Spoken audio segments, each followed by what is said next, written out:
ETF index mutual funds నేర్చుకుని stock మార్కెట్లో రాణించాలనుకుంటున్నారా? వెంటనే ఈ నెంబర్కి కాల్ చేయండి. అమ్మ నమస్తే. నమస్తే అమ్మా. అమ్మ మార్గశిర మాసం, హ్మ్. ఈ మాసం అంతా కూడా విశిష్టంగా మనం పూజలు చేస్తూ ఉంటాం. అవునమ్మా. ప్రధానంగా మనము అనుసరించాల్సిన విధి విధానాలు ఏమన్నా చెప్పడం జరిగిందా? ఎలాంటి పద్ధతులు పాటించాలి? మార్గశిర మాసం అన్నది చాలా పవిత్రమైన మాసంగా చెప్పుకుంటారు. ఎలా కార్తీకం ఎలాగో అలాగే మార్గశిరం. కానీ ఆ. మీ మాటకు అడ్డొస్తున్నాను. ఆ. మన పెద్దలు పూర్వీకులు ఏ మాసానికి ఆ మాసం ఒక ప్రత్యేకతని అవునమ్మా. ఇచ్చారు కదమ్మా.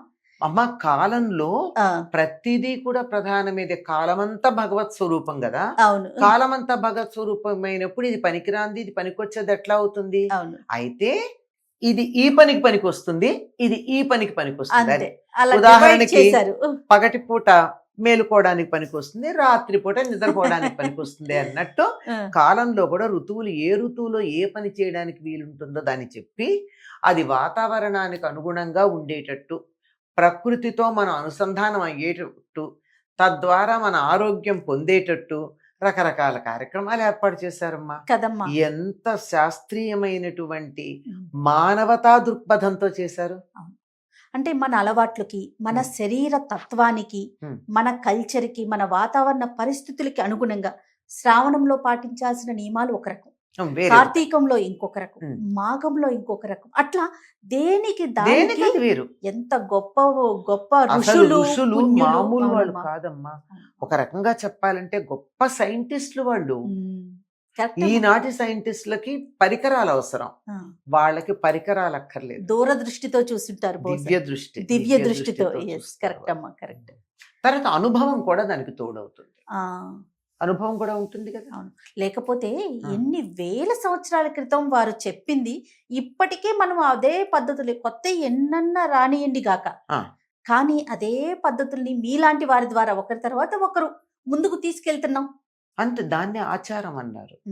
ఆచారం అంటే ఆచరించడం ద్వారా స్థిరపడింది. అమ్మా. ఆచరిస్తూ ఉన్నప్పుడు కొన్ని కొన్ని పనికిరాని ఉంటాయి. ఆ, అట్లాంటి వాటిని కాలానుగుణంగా, కాలంలో వచ్చే మార్పులు, రాజకీయ, ఆర్థిక, సామాజిక మార్పుల వల్ల కొన్ని ఇంతకు ముందు పాటించినవి ఇప్పుడు అక్కర్లా, అమ్మా. ఇప్పుడు కొత్తవి పాటించాల్సిన అవసరం ఉంది. అంచేత దాన్ని మార్చుకుంటూ వచ్చారు. వీటిని ఆచారాలు అన్నాం. అంతే, ఖచ్చితంగా. ఆచారం అంటే అంతకన్నా ఇంకేం లేదు. అవును. ఆచరణ ద్వారా స్థిరపడినటువంటిది ఆచారం. ఖచ్చితంగా అమ్మా. రైట్. ఇంకా మార్గశిరంలోకి వెళ్దాం. ఒక్కసారి మనం పాటించాల్సిన పద్ధతులు కానీ, చేయవలసిన పూజా విధానం కానీ, ఈ మాసం యొక్క ప్రత్యేకత ఏంటమ్మా? మార్గశీర్షము, దానికి సంస్కృతంలో మ్మ్. మార్గశిరము, రెండు కూడా ఒకటి. ఓకే. శిరమన్నా శీర్షమన్నా తలే, మ్మ్. దారికి ముందు ఉండేది అని అర్థం. మ్మ్. మార్గశీర్షం ఓకే. మనం వెళ్లే దారికి అలా ముందుండి ఇటు రాని మనకి దారి చూపించేది మార్గశీర్షం. ఓ. దారిలో మనకన్నా ముందు నడుస్తూ ఉండేది మార్గశీర్షం. ఓహో. అంచేత మనం వెళ్ళవలసినటువంటి మార్గాన్ని సూచిస్తూ ఉంటుంది, స్పష్టంగా కనపడుతూ ఉంటుంది. ఇలా వెళ్ళాలి అని మనకు ఒక నిర్దేశం చేస్తూ ఆ. ఉండేటటువంటిది మార్గశీర్షం. బా, మాసానికే ఇంత విశిష్టత ఉందా? ఆ మాసం పేరే పేరే. అమ్మది. మృగశీర్ష నక్షత్రం ఏదైతే చంద్రుడు పూర్ణిమ నాడు చంద్రుడికి దగ్గరగా ఉంటుందో ఆ నెల మార్గశీర్ష మాసం. మృగశీర్ష నక్షత్రం అది ఓకే. మార్గశిరానికి. అంటే ఏ నక్షత్రం పూర్ణిమ నాడు చంద్రుడికి దగ్గరగా ఉంటుందో ఆ పేరు, ఆ నక్షత్రం పేరు ఆ నెలకు ఉంటుంది. మనకి మొత్తం 12 నెలలకి 12 నక్షత్రాల పేర్లే మనకు ఉండేవి. అవును. అందులో ఇది మృగశీర్ష. ఓకే. మృగానికి శీర్షం, మార్గానికి దారి చూపించేటటువంటిది. మృగమన్న పదానికి కూడా వెతకబడేది అని అర్థం. ఆహా. వెతకాలి, ఓకే. వెతికి కనుక్కోవాలి. అది ఏదన్నా అంటే మనం తెలుగులో చెప్తాం మృగ్యం అంటాం, అవును. అంటే లేదు వెతకాలి అని అర్థం. ఆహా.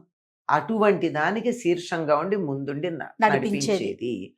ముఖ్యంగా ఆధ్యాత్మిక మార్గంలో మనం నడవాలంటే దారి వేసి ఈ బాటలో నడవండి బాగుంటుందని మనకు ఒక మార్గదర్శనం చేసేటటువంటి మాసం మార్గశీర్షం.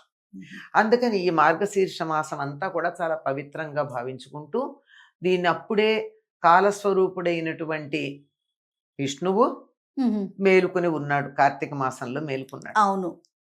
కనుక ఆయన మనకి దారి చూపిస్తూ ఉంటే ముందుకు పెడతాం గనక మార్గశీర్ష మాసంలో విష్ణువుని ఆరాధిస్తారు. ఆహా. అందులో ఇది చాలా గొప్పది అని చెప్పడానికి కూడా కారణం ఏమిటంటే మాసానాం మార్గశీర్షోహం అని చెప్పుకున్నాడు. ఆయన విభూతి యోగంలో ఆయన తన వైభవం ఎక్కడ బయటపడుతుంది, ఎక్కడ కనపడుతుంది అంటే మార్గశిరంలో. ఈ 12 మాసాల్లో నా వైభవం అధికంగా ఉండేటటువంటి మార్గశీర్షంలో అన్నాడు. ఓ. కనుక విష్ణు ఆరాధనకి చాలా ప్రాధాన్యం ఉంటుంది మార్గశీర్ష మాసంలో. మ్మ్. కనుక తప్పనిసరిగా మార్గశీర్ష మాసం వచ్చింది అంటే సంప్రదాయం తెలిసినటువంటి వారు విష్ణు సహస్రనామ పారాయణలు అవన్నీ చేస్తూ ఉంటారు. అమ్మ. మ్మ్. ఈ మాసంలోనే మనకి ధనుర్మాసం కూడా ప్రారంభమయ్యేది. తిరుప్పావై అని చెప్పుకుంటూ ఉంటాము. అదే ధనుర్మాసం అంటే అదే మొదటి మ్మ్. మార్గశీర్షమేమో చాంద్రమానాన్ని అనుసరించి, మ్మ్.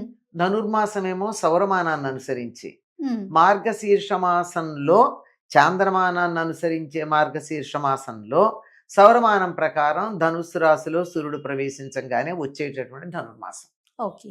మార్గశిర మాసానికి సంబంధించి ప్రత్యేకమైన విధానాలు ఏంటమ్మా? ఈ మాసంలో ఏం పాటిస్తాం? మార్గశీర్ష మాసంలో తప్పనిసరిగా ఇది కూడా స్నానాలు చేస్తారమ్మా చాలా మంది. స్నానానికే నది ప్రాధాన్యం. స్నానమేనా? అదే ఇక వీలుని బట్టి. పూర్వం అదే ఉండేది, ఇప్పుడు లేదు గనక. మ్మ్. ఎందుకంటే చలికాలం ఉన్నంత కాలం నదీ స్నానమే మంచిది. అదేలే. అది తర్వాత విష్ణువుని ఆరాధించడం, విష్ణువాలయాలకు వెళ్ళడం, విష్ణువుని పూజించడం, మ్మ్. దీనికి ప్రాధాన్యం ఉంది. ఓకే. మ్మ్. విష్ణు సహస్రనామాలు చదువుకోవటం సామూహికంగా. విష్ణు సహస్రనామం చదివే ఓపిక లేదు, అష్టోత్తరం చదువుకోండి.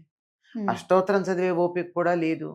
ఖాళీగా ఉండిక తర్వాత పూజ అది అయ్యాక విశ్రాంతిగా మధ్యాహ్నం పూట కాసేపు భగవద్గీత చదవండి, ఆయన చెప్పిన మాటలేగా. మ్మ్. లేదా భాగవతం చదవండి. చాలా మంది మార్గశీర్ష మాసం రాగానే భాగవత పారాయణం చేస్తూ ఉంటారు ఇళ్లలో. ఆహా. ఈ నెలంతా మేము భాగవతం చదువుకుంటామండి అని. మ్మ్. వాళ్ళ ఇష్టం. మ్మ్. ఏదో ఒకటి విష్ణు సంబంధమైనటువంటి కార్యక్రమాలు నిర్వహించుకోవడం ప్రధానంగా కనపడుతూ ఉంటుంది ఈ నెలలో. అమ్మ, ఉపవాసం కానీ జాగరణ కానీ వీటికి సంబంధించి ఏమైనా ప్రత్యేకంగా చెప్పడం జరిగిందా ఈ మాసానికి? ఈ మాసంలో ఏకాదశులు చాలా విశిష్టం. ఏకాదశికి ఉన్న పేరే హరివాసరం అని. మ్మ్. మరొక పేరు హరివాసరం. ఓకే. ఏ ఏకాదశికైనా హరివాసరం అని చెప్తారు. ఆహా. అంటే విష్ణువుకి చాలా ప్రీతిపాత్ర ఏకాదశి. ఆ.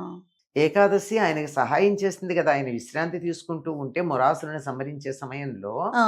ఆయన శరీరంలో నుంచి ఉద్భవించి అతడి సంహారాన్ని చేసేసి ఈయనకి సంతోషం కలిగించింది గనక తాళజంగుడు అనేటటువంటి వాడిని సంహరించే సమయంలో ఆ. కనుక ఆవిడంటే ఇష్టపడతాడు ఈయన. మ్మ్. ఇష్టపడితే మరి నీకేం కావాలి కోరుకోమంటే ఈ రోజు నా పేరు మీదుగా ఉండాలి అని కోరు. ఓ. కాబట్టి మనం ఆవిడకి ఏకాదశికి ప్రాధాన్యం ఉంది ఈ నెలంతా. అలాగే మార్గశిర పూర్ణిమ కూడా చాలా విశిష్టమైంది. మ్మ్. 2 ఏకాదశులు పూర్ణిమ ఓకే. ప్రధానం. ఓకే. ఇంకా ఈ నెలలో ప్రముఖమైంది సుబ్రహ్మణ్య షష్ఠి. మ్మ్. ఆ తర్వాత వచ్చేది దత్త జయంతి. ఇవి 2 చాలా ప్రధానమైనవి. అవును, అవును. ఏ రోజుకి ఆ రోజే మనం ప్రత్యేకంగా చాలా విధి విశేషంగా విధానాన్ని చెప్పుకునేది. పాటిస్తాం. తర్వాత గీతా జయంతి. మ్మ్. సో ఈ మాసంలో చాలా వరకు కూడా మనకి చాలా ఉన్నాయమ్మా. ఆ, అసలు మాసంలో ప్రతిరోజు పవిత్రంగానే చెప్పుకుంటారు. ఈ మాసంలోనే ధనుర్మాసం కూడా ప్రారంభం అవుతుందమ్మా. అవును. అది కూడా ధనుర్మాసంలో మొదటి పాసురం మార్గళి తింగళ్ మది నిరయనన్నాళాలని వస్తూ ఉంటుంది. మార్గళి తింగళ్ అంటే మార్గశిర మాసంలో అని అర్థం. అక్కడ ఆహా. మొదలే మార్గశిర మాసం, అవునవును, అవును. మార్గాన్ని చూపించేటటువంటిది అని చెప్పి మొదలు పెట్టేది. అంటే గోదాదేవి ఆ వ్రతం చేసిన సంవత్సరం మార్గశిర మాసం ధనుర్మాసం ఒకే రోజు ప్రారంభమై ఉంటాయి. బహుశా ఇప్పటికి కూడా దరిదాపుల్లో అలాగే ఉండొచ్చు, కొద్దిగా అటు ఇటుగా. ఎందుకంటే వాళ్ళకి మార్గశిర మాసం ఎప్పుడు మొదలవుతుందంటే మనకి 15 రోజులు అయిపోయాక మన పూర్ణిమ నాడు మార్గశిర మాసం మొదలవుతుంది వాళ్ళకి. అప్పటికి మనకి 15 రోజులు అయిపోతుంది. అవును. అంచేత ఇంకొక 5-6 రోజుల తర్వాతే కదా ధనుర్మాసం వచ్చేది. కనుక ఆ సంవత్సరం ఆ 2 ఒకసారి వచ్చినట్టున్నాయి. ఆ మార్గశిర మాసంలో వెన్నెల రాత్రి అంటూ మొదలు పెడుతుంది అనమాట ఆవిడ. కనుక అంతటిది దారి చూపించేటటువంటి మాసమే కనుక ఆ దారిలో ప్రయాణం చేసి వెళ్ళడానికి చాలా అనుకూలంగా ఉంటుంది. సంతోషం అమ్మా. నమస్తే. నమస్తే అమ్మా.